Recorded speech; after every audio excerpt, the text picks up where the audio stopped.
Good afternoon. My name is Brian Beck. Today's topic is going to be flare radiation.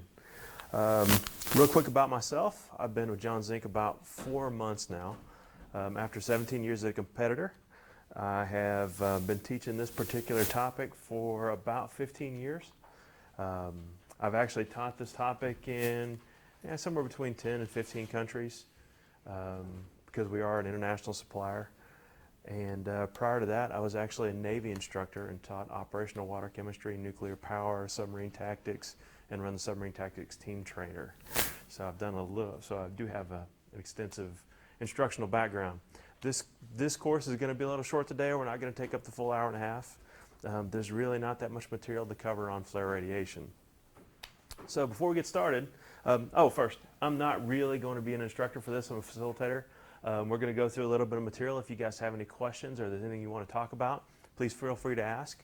I can stay for a few minutes after class because it is going to be, there isn't that much material for this topic. So if you have any questions about the material in general on the flare side, I can certainly answer those.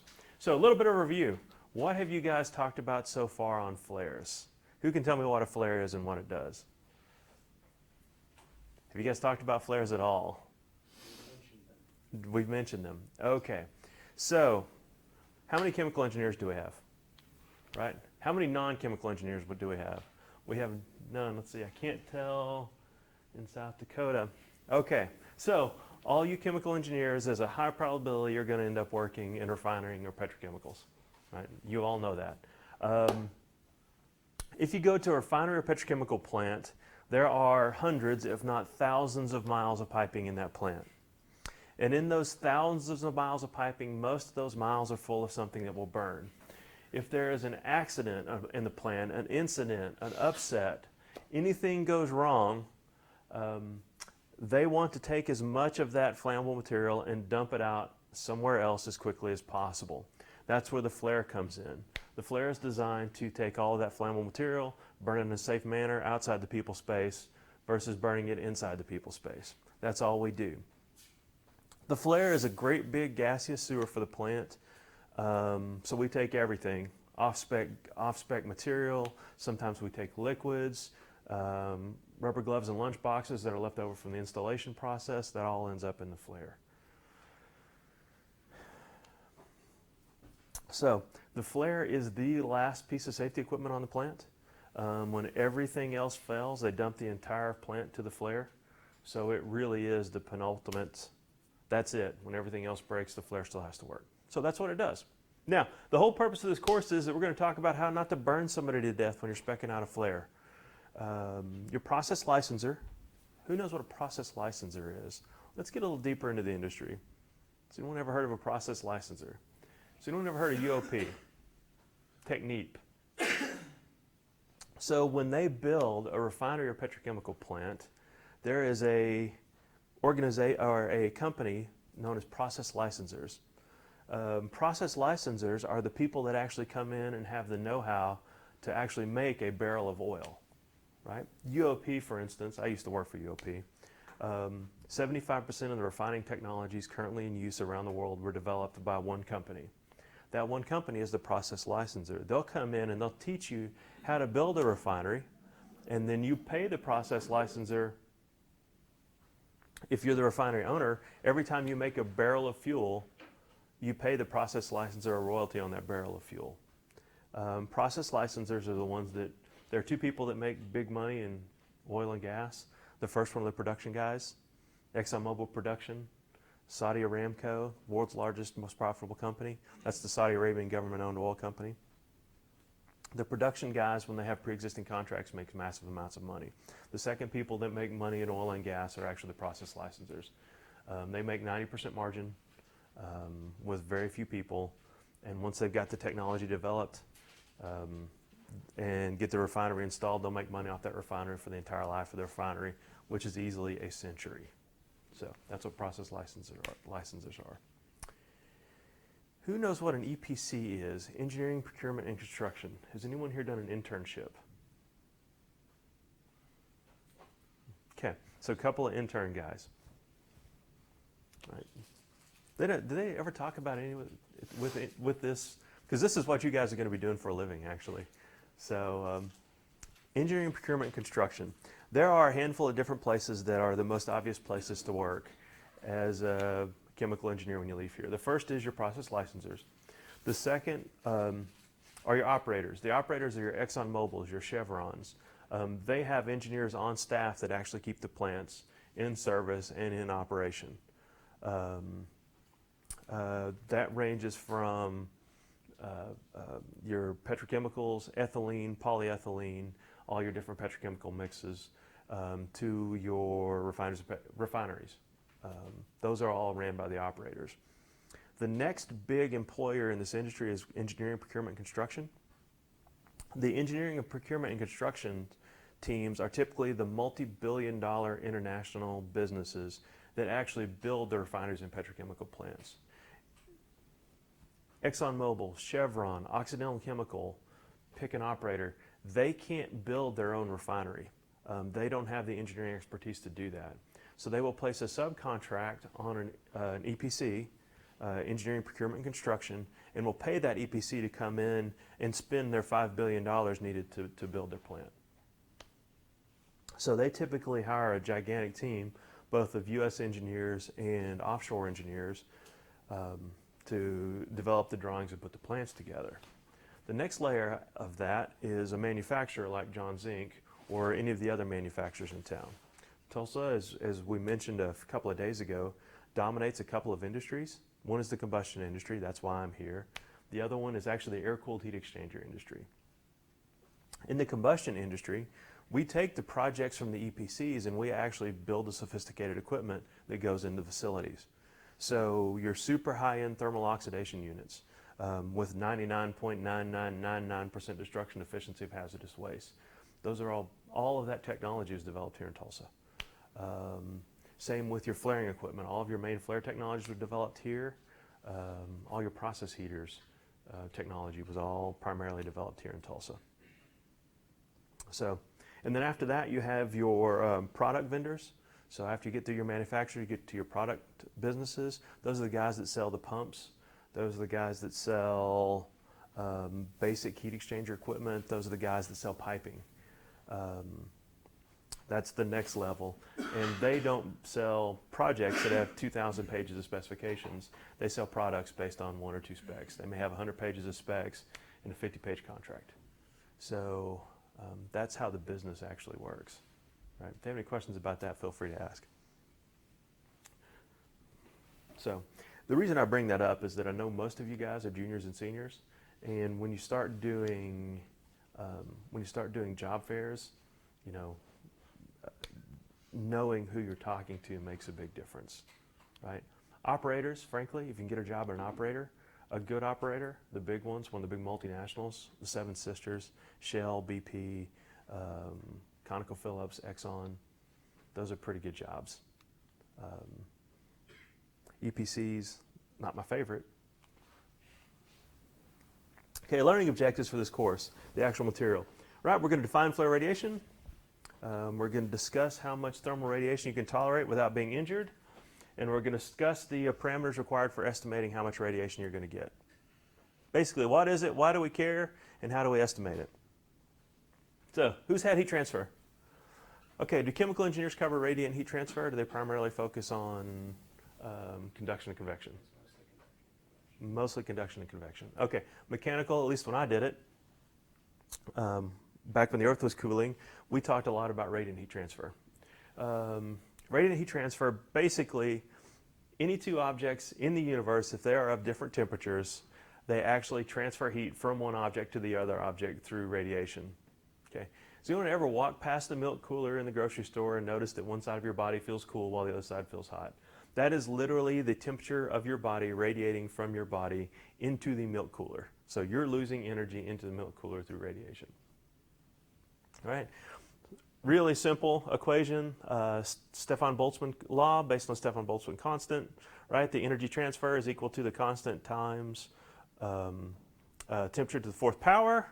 You can basically calculate the total heat transfer using this equation, which is the area of the object times the shape factor times the Stefan Boltzmann constant times the difference in temperature raised to the fourth power. Okay, you'll notice that you've got A sub x, F sub x times F sub xy times the constant. You can actually invert this and get the same answer if you use A sub y, F of y to x. It can be derived that you get the same answer. I'm not going to cover that here. You can Google it if you're really interested. Okay, so F is a geometric shape factor, right? So if you have one body that's shaped like this and another body that's like this, you will radiate more heat between the two than if this body is like this and this body is like that, simply due to the difference in shape factors. So as you can imagine, when you're dealing with something like a flare flame, which is, oh, let's say it's 300 feet long, it's radiating, it's burning off 4 million pounds an hour of gas. The shape factor and the calculations to do this can be quite complicated. Because of that, we're going to ignore all of them. But basic radiation theory, real surfaces are not perfect black bodies, right? Some things like aluminum tend to reflect most of the radiation they receive, whereas other things tend to absorb radiation. For instance, carbon, like found in smoke, tends to be very black and tends to absorb most of the infrared radiation that hits it.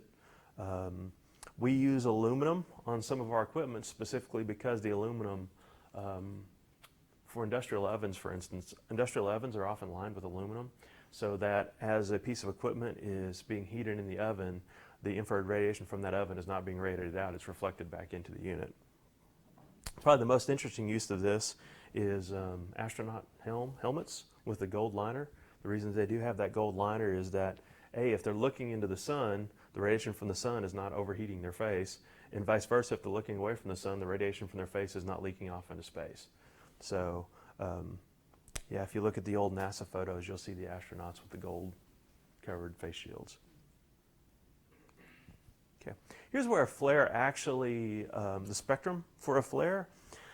You notice the radiation from a flare, as we've broken it down here. Here's your entire radiant spectrum from gamma rays on one end down to TV and radio waves on the opposite end. You will notice that the sun here, 47% visible, 46% infrared, 8% UV, right? So it tends to range over the visible spectrum. Oddly enough, this is why the visible spectrum is the visible spectrum, is because your eyes evolved specifically to see what the sun radiates, right? Versus a flare or a campfire, right? Your eyes did not evolve to see what a campfire emits. So campfire, 99.9% emitted as in the infrared spectrum, which was not visible, 0.1% visible, less than 0.1% down on the UV spectrum. If the flare is big enough, you can actually get a sunburn from the flare, but strictly speaking, very little UV. That being said, we can change this. When I say we can change this, most of the flames that we're all accustomed to seeing in an open air flame is going to be a bright orange flame. When you start getting into things like process heater burners or more advanced high pressure flare systems, we're actually going to take this orange flame and we're going to change the way this flame operates, shifting it down into the blue end of the spectrum. You can actually look at a flare flame and tell the difference between a flare flame that's radiant on the red side and radiant on the blue side. So if you're looking at a flare and it looks angry and red, that's a highly radiant flame. You don't want to get too close. You can take that same flare, run it through at high pressure and high velocity, massively increase the amount of air coming into that flare, and you can actually see the flare flame shift in the visible spectrum from the red side to the blue side. That also indicates a shift in the non-visible spectrum from the infrared side into the UV side. But since the UV is already so low, it becomes a much safer flare when you start making them turn blue. Any questions on that? We'll talk about it again in a minute. Okay, some of the spectrum questions will be a test question.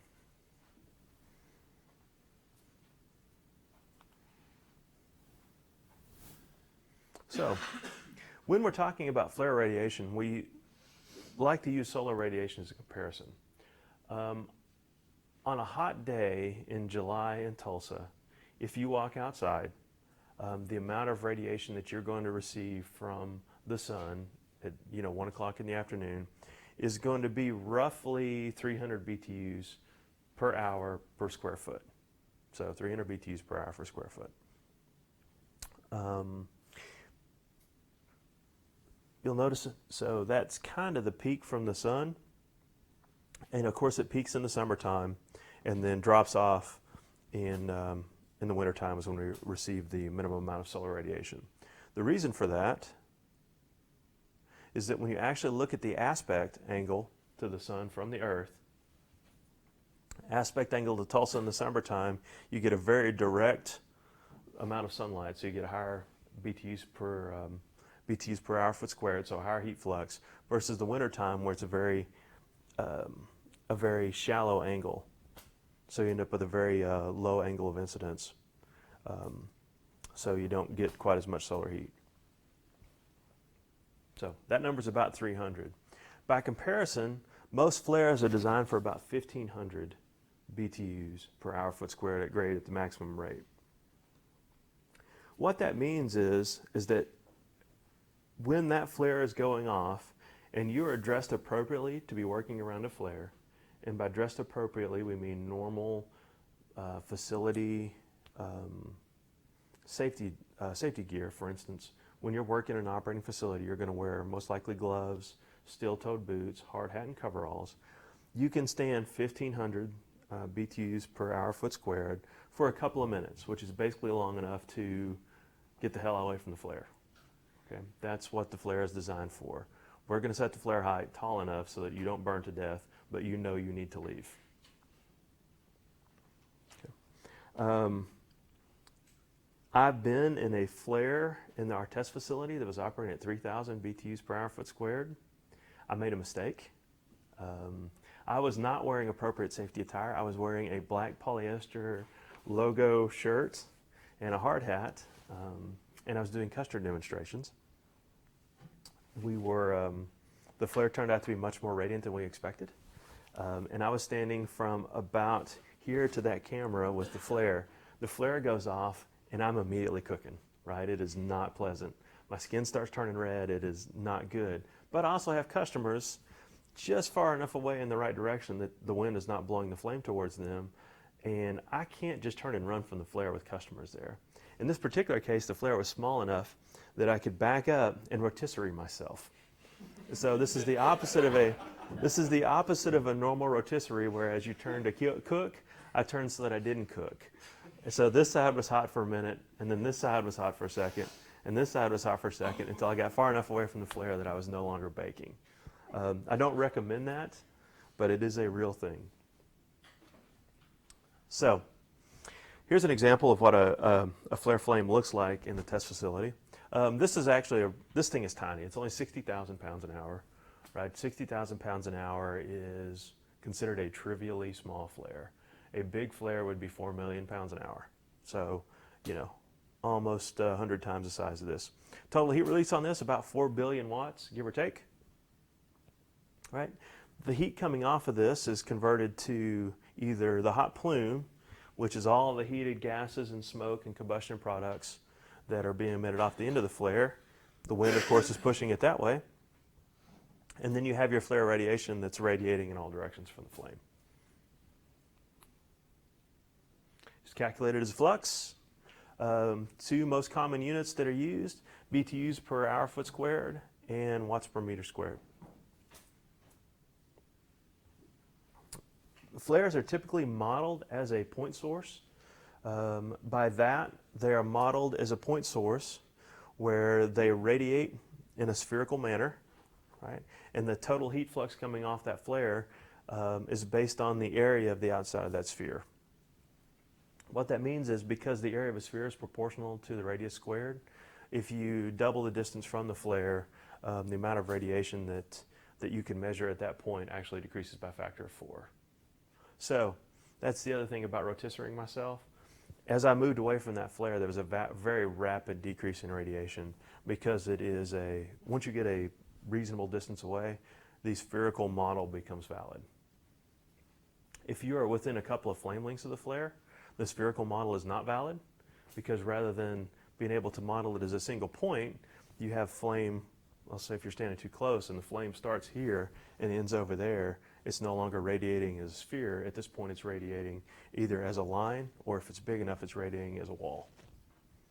So this is really good for far field calculations. All right, why do we care? Number one, you can hurt somebody. Number two, you don't want to break your equipment. So I have never heard of a single incident of a person being injured by a flare, right, other than minor discomfort.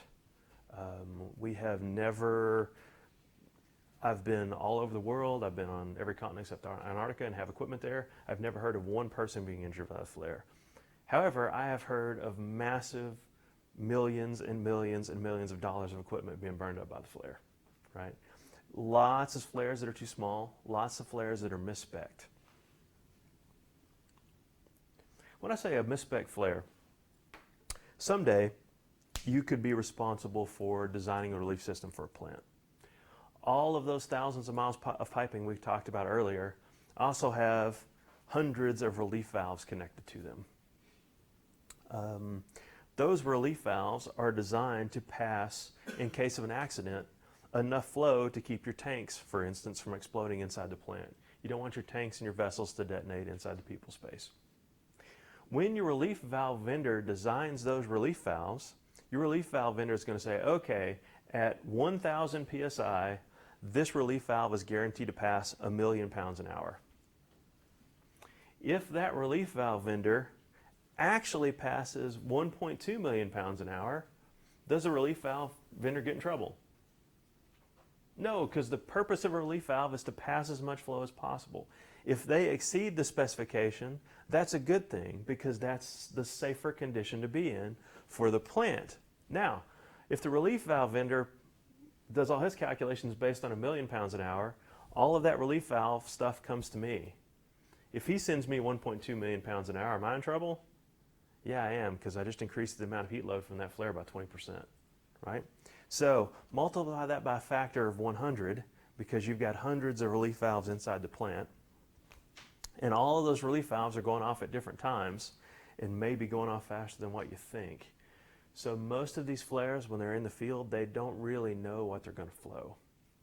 So you end up with a lot of conditions where everybody's made their best guess and everybody's tried to be conservative. But the reality is that if I had $100 for every flare that's burned off the wiring on the surrounding equipment, I would have retired years ago. So that's the most common actual damage due to a flare system, is burning off all the wiring for all the surrounding areas. Catching the ground on fire, burning off wiring, you burning the paint off piping, melting galvanizing, catching the plant on fire. Second most common failure from a flare is to actually pump liquids to it, right? Once again, the relief valve vendor has a size for a certain amount of gas and a certain amount of liquid that's supposed to be caught in what's called a knockout drum. Has anyone here ever heard of a knockout drum? All right, this is excellent. This is like basic engineering. All right, so a knockout drum, everything in your plant, when you end up at a plant somewhere, all of your flows have to go through a knockout drum to separate the gas from the liquids, because you can't send the liquids out to a flare stack.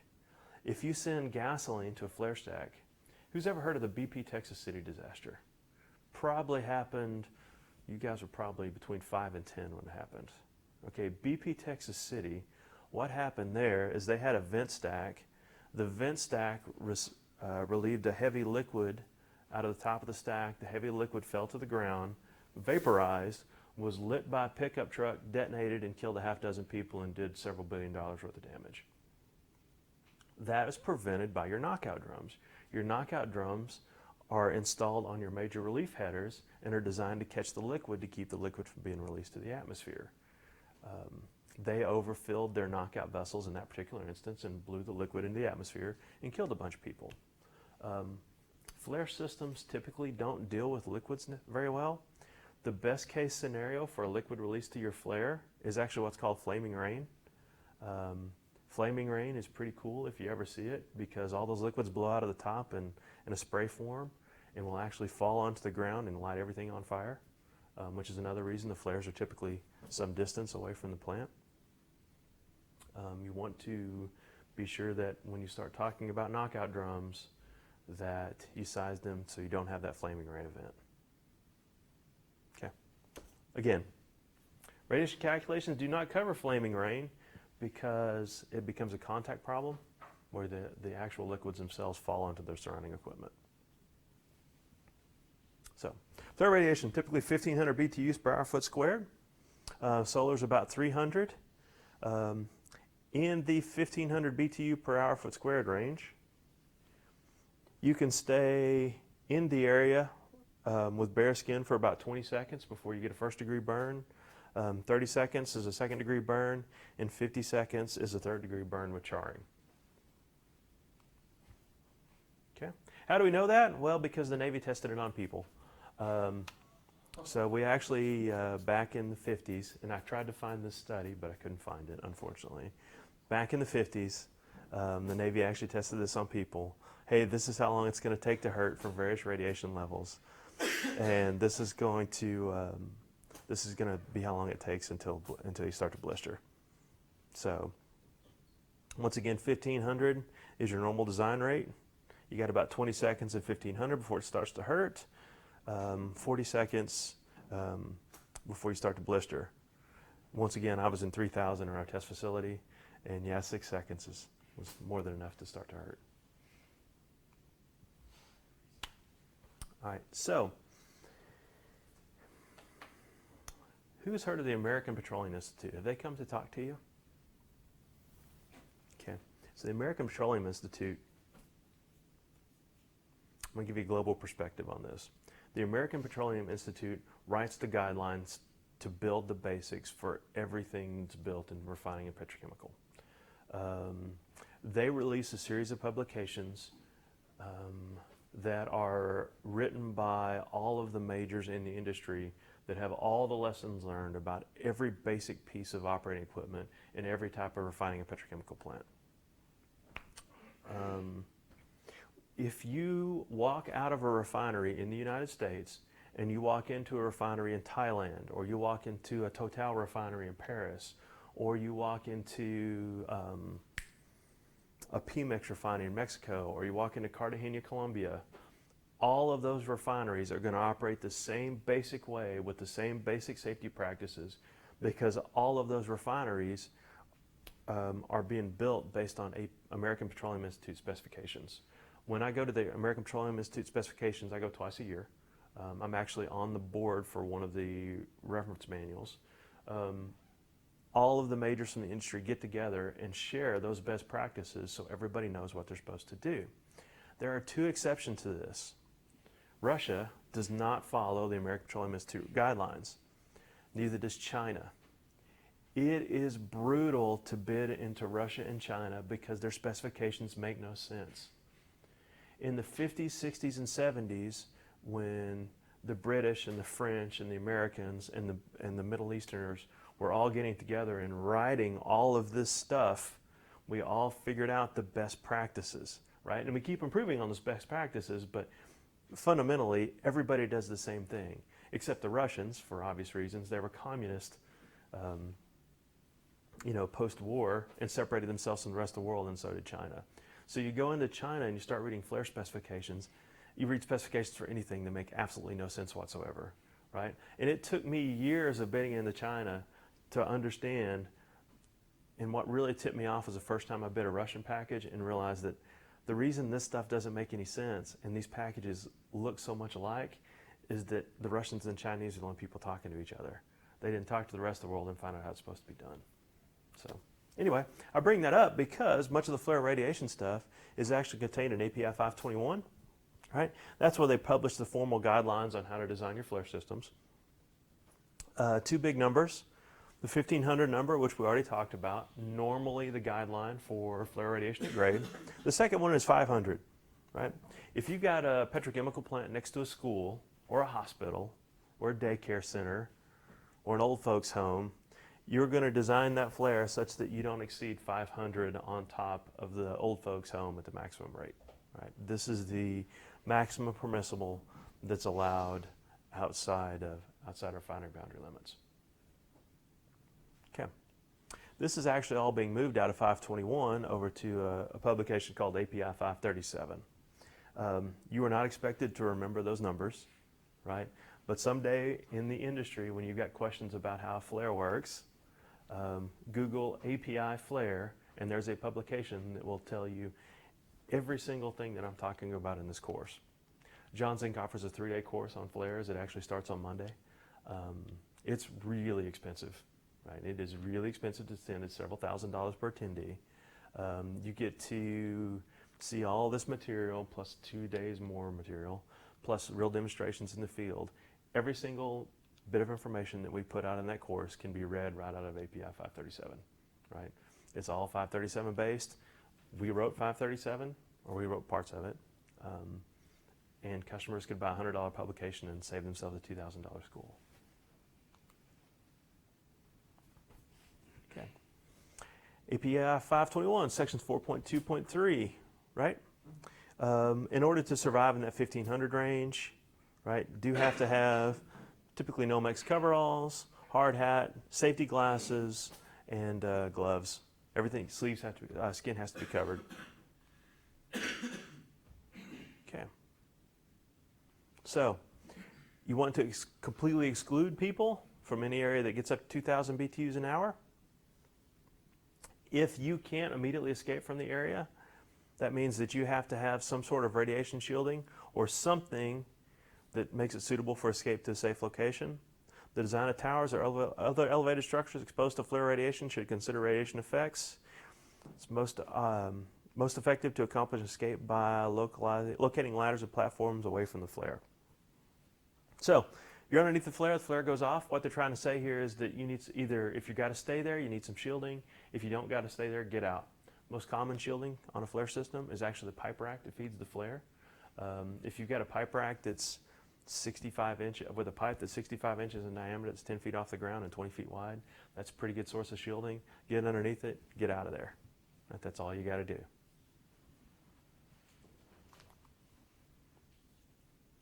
Okay, back to the equipment damage side of things. All right, so bottom here, radiation level, BTUs per hour foot squared, right? Equilibrium temperature. So in the sun, based on that, what would you guess the equilibrium temperature is of the pavement in Tulsa?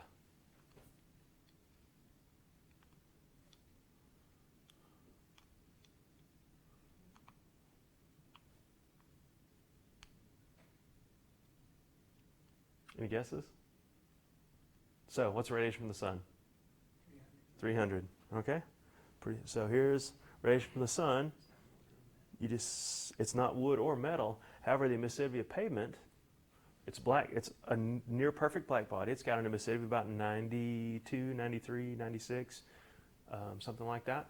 And I say 93.93, where about over 90% of the heat that's received is actually absorbed into the pavement. Steel, as it turns out, also has an emissivity of in the 90s. So you end up with an equilibrium temperature somewhere in the 200 range, somewhere. Right? That's all that's trying to get to.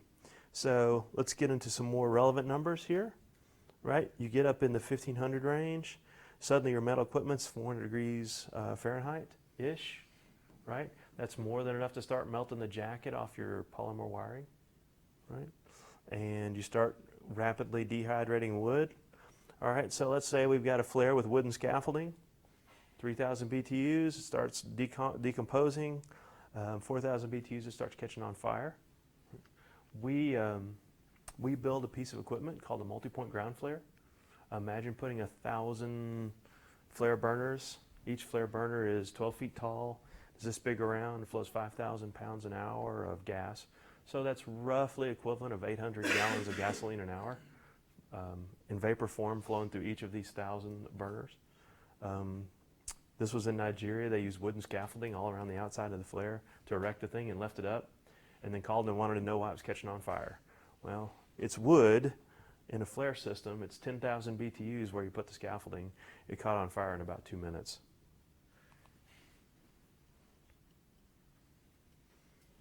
So, some structures are pretty hard to get the flare away into a safe area. Offshore. Offshore is brutal, particularly an offshore operating platform. Just like an onshore environment, an offshore platform has lots of miles of pipe at high pressure that has to be vented somewhere.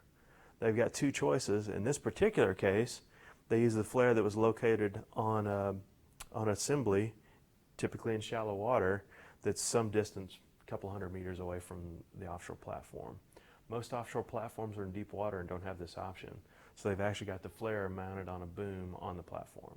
So it makes it tough to get away from it when it's going off at high rates. So safe radiation levels for structures are kind of difficult to determine. Wind speed matters, type of structural members matters. Pipe members versus I-beam members deal with radiation differently. And how the structure's put together matters. Welded structures don't have as much flexibility as bolted structures and don't deal with radiation as well.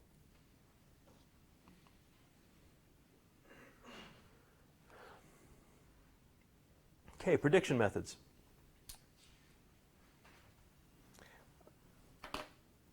What we're looking at on the screen, this is actually the John Zink output from our radiation program. This is a little bit older. The actual program was written in the 70s, and it's been updated since then. This is one of the printouts from a couple of decades ago. But they still look the same now. What you see on this printout is you need two things. One, you need your radiation at grade, right? So just simply distance on the bottom, radiation level on the side. Second, you're going to get what's called a radiation isopleth. So when we're worried about radiation, not only are we worried about the people standing on the ground, we're worried about people standing on towers that may be 100 meters from the flare system. So we'll generate what's called a radiation isopleth plot that actually shows the predicted radiation at elevation all the way around the flare, so we can properly locate the equipment.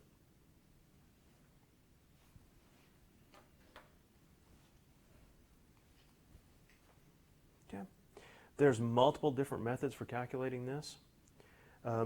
We started out this lecture talking about the proper way to calculate radiation. Well, it turns out with the differences of how a flame operates versus a standard radiating body, the real method is not used by anyone, with one exception. So instead, we've come up with all these simplified methods for calculating how the radiation is distributed. And this plot is designed to show you how different the predictions are from the different methods. So they're pretty much, there's a pretty wide spread, right? The most common methods that are used fall right on this line right here, which is going to be your API 521 method, Brzezinski and Summers method, and they all end up with about the same answer here in the center. So, in a flame, every point on the flame is actually going to radiate heat. So what that means is that even though we may be modeling this as a series of small points, you actually have radiation from the whole flare. The actual radiation from each point depends on temperature and emissivity, and the true radiation level is a summation of the entire radiation from the surface of the flame. So, emissivity. We talked earlier about how the amount of infrared radiation that's emitted from a flare is actually can roughly be determined by the color of the flare. So you'll notice this particular flame, how that it's yellow on the bottom and it's red on top, right? What that means is that you have a better aerated flame at the bottom and you have a less aerated flame at the top, right? So this is actually more emissive at the top than it is at the bottom, which is another challenge to actually developing a valid flare model. Has anyone ever photographed a flame with your mobile phone? Who's done it? Anyone ever done it? Always ever photographed a flame? Has anyone ever photographed an infrared remote with your mobile phone? So, turns out that the sensors in some mobile phones, the new iPhones don't. A lot of the Samsung mobile phones actually do. They can actually see in the infrared spectrum. What that means is that if you're not sure if your infrared remote control batteries are working and you have a phone that you know can see in the infrared spectrum, you can actually turn on the camera on your phone, point your infrared sensor at it. Did it work? Yeah. Yeah, let's pass that remote around. Let people try it if they're interested. I don't know if it works when you turn the flash on, though. No, You can. I forgot about that. So typically, you can see your infrared sensor. It comes out as a purple dot on, and you can actually see it in your phone. You can't see it by the naked eye. That's because. Just use the volume up or down. Yeah. That's because the digital cameras are sensitive in the infrared spectrum. That also means that you can't actually take an accurate picture of a flare flame with your camera phone because it actually shifts the color. The color is always wrong. So for a flare that is almost transparent, for instance, something burning hydrogen, you get what's called ghost flames, where customers call and say, we can't figure this out. We have ghost flames. We look at it on the video camera. We got this big purple flame. We walk out to the flare is out. What do we do? Nothing. Your flare is lit. It's not visible to the naked eye because you don't have any carbon. You're burning hydrogen or ammonia or something like that with low carbon content. You can't see the flame. Your camera can because it can see the infrared. It's not a ghost flame. It's the camera you're using. But once again, what that does with real flame photos, you notice how these all look kind of yellow and angry with a bright red top? They don't really look like that. They're actually probably transparent at the bottom, and then they're going to be kind of a light orangey color at the top. So everything becomes false color when you take pictures of flames. So when we're modeling these, we're going to model them as a couple different ways. Most models use what's called the single point method. This is published in API 521, where the entire flame emissive function is consolidated into a single point in the center of the flame. There's the John Zink model, where we actually break the flame into 3 points, where we can actually vary the emissivity. Higher emissivity at the top, lower emissivity at the bottom. More air is available at the top. More air is available at the bottom. Hotter at the top, therefore the emissivity is higher at the top. This provides a more accurate representation when you get close in. Finally, there are a few solid body models which produce where they actually model the flame as a cone, and it produces very similar results to the 3-point model. Now, I mentioned that we typically don't use true radiation calculations for a flare flame. We use a simplified model. One exception to that is when we're CFD modeling these things. The really big fields of flares can actually are big enough that they impact the local weather. So you can have a flare that is 100 in a field. The field is 100 meters wide and 200 meters long. It's completely packed with flare burners. The flare flame is 60 feet long. It's burning 4 million pounds an hour.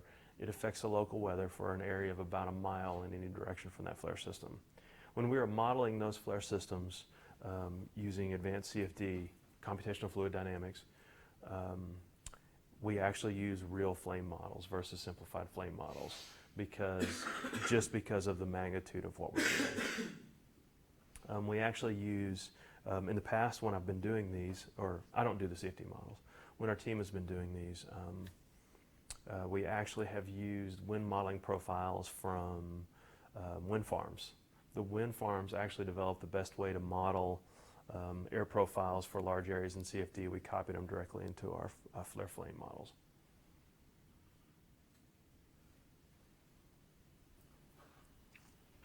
So, advantages and disadvantages. Single point model works great when you're some distance from the flame. The multi-point model works whenever you start getting close. Okay. This is the most common equation, and it's simply, it's a very common sense equation when you start thinking through it. So we're going to take the total heat release from the flare, right? That's the total amount of energy released when you burn the gas. We are going to multiply that by what's called the radiant fraction, which is the percentage of the total load that's emitted as infrared radiation. It's typically between about 0.1 and about 0.3. So we assume that 30% of it's emitted as infrared radiation. Then we have tau. Tau is the transmissivity factor. the air is not transparent to infrared radiation. So you remember when I started out, I talked about the astronauts with the gold film on their visors so the sun didn't kill them, right? The reason that the sun matters in space more than it does on Earth is because there's nothing between you and the sun to filter out that infrared radiation. On Earth, you've got, several miles of atmosphere above your head, which actually absorbs infrared radiation. And that's why on the ground we use this tau factor, is to account for the radiation that's absorbed by the atmosphere from the flare. In the bottom here, so here is our total heat release times our absorption, which is linear, divided by the area of the sphere so we can convert it into a flux. So in order to do this, you need to know the heat release, radiant fraction, and you know your distance to the source.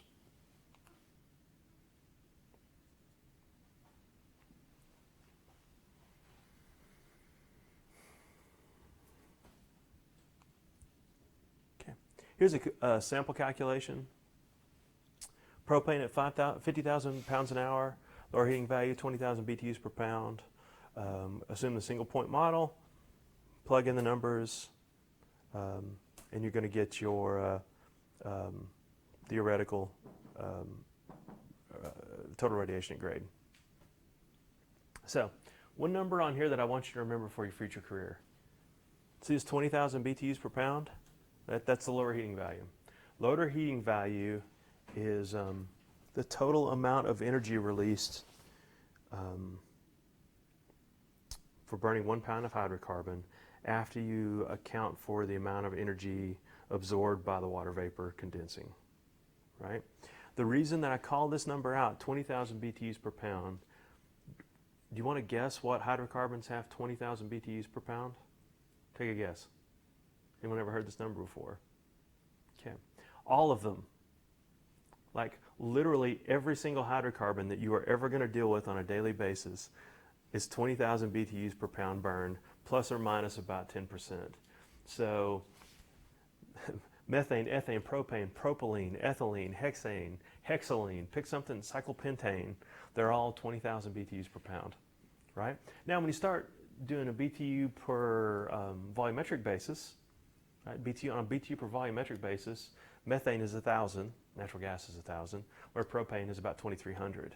So on a volumetric basis, it's 1,000 BTUs per standard cubic foot. Propane's 2,300 BTUs per standard cubic foot. On a volumetric basis, much denser, much more energy release. They're all 20,000 BTUs per pound.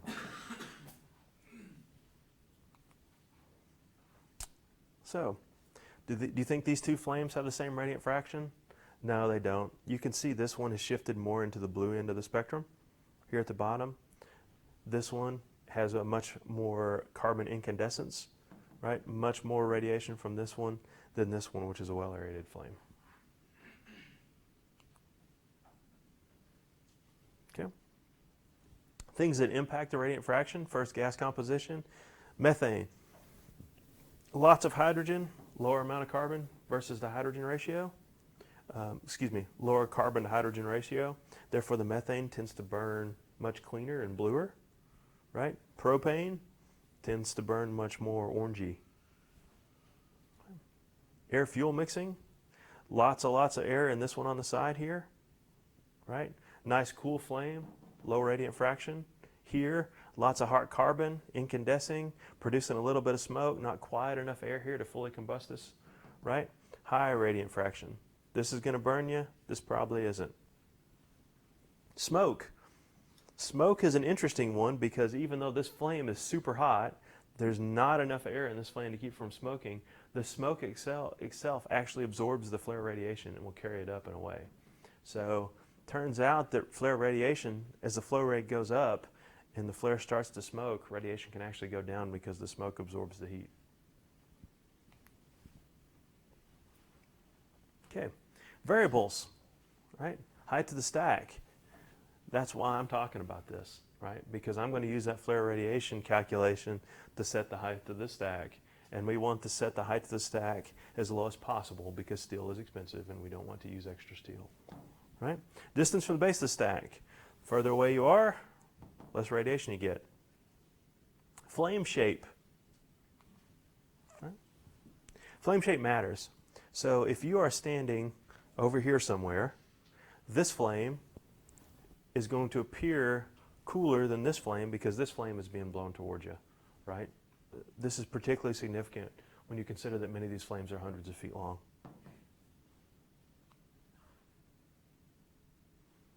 So what do we need to know? Radiant fraction, distance. Can't mix and match the models, right? You've got to use one model and stick with it because you're going to get a different answer if you use 521 versus using the GPSA method here.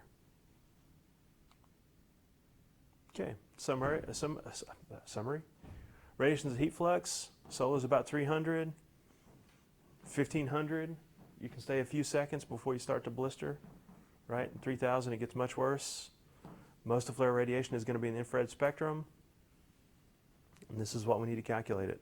Don't mix and match your models. All right. Any questions? Okay.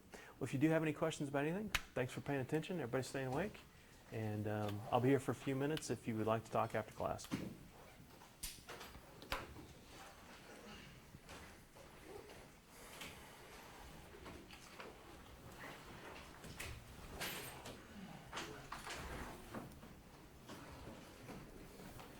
Anybody thinking about joining the military? I can tell you about that too.